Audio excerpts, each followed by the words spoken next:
এখন এইসব জায়গায় এটাও সত্য, একটা হচ্ছে একটা গুজব যে আছে, এটা তো মিথ্যা কিছু না, কিন্তু আবার এটাও সত্য ওই পরিস্থিতিটা যদি বিরাজমান থাকে, মানে জনগণ যদি কোনো প্রতিষ্ঠানের ব্যাপারে তাদের যদি এক ধরনের শঙ্কা তৈরি হয়, তাহলে তখন ওই যদি গুজবও ছড়ানো হয় তখন তার মনে হয় যে আচ্ছা এটা একটা বিশ্বাসযোগ্যতা আছে, এটা তো আপনাকে বিশ্বাস করতে হবে। মানে এই ধরনের একটা যদি আপনি যদি প্রতিষ্ঠানগুলো থেকে যদি যে সকল আমরা বলি যে আর্মির ব্যাপারে আপনি বললেন যে আমরা কি ধরনের মন্তব্য মনে করি, আর্মির ব্যাপারে আমরা কি মত পোষণ করি, আমরা এখানে আর্মির ব্যাপারে মোটা দাগে তিনটা মতামত আমাদের আছে। একটা হচ্ছে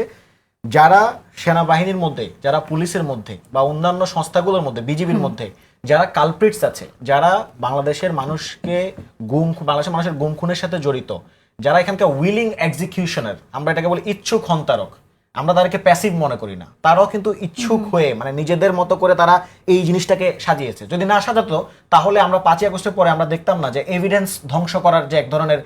ব্যাপার ছিল আয়নাঘরগুলোতে বা যেখানে গুম করে রাখা হয়েছিল, সেখানে এভিডেন্সটাকে বিলোপ করে দেওয়া, ধ্বংস করে দেওয়া, যেটা আমরা গুম কমিশনের যে কথাবার্তা সেখানে আমরা প্রমাণিত হয়েছে দেখেছি। তো ফলে যারা এই প্রতিষ্ঠানগুলোর মধ্যে ছিলেন এবং তারা ওখানকার উইলিং এক্সিকিউশনার, ওখানকার যারা কালপ্রিটস ছিলেন, যারা প্রতিষ্ঠানগুলোর নামটাকে, সুনামটাকে ক্ষুণ্ণ করেছেন, মানুষের কাছে প্রতিষ্ঠানের ব্যাপারে এক ধরনের ভীত সন্ত্রস্ত অবস্থা তৈরি করেছেন, তাদেরকে ইউ মাস্ট, মানে তারা অবশ্যই তাদেরকে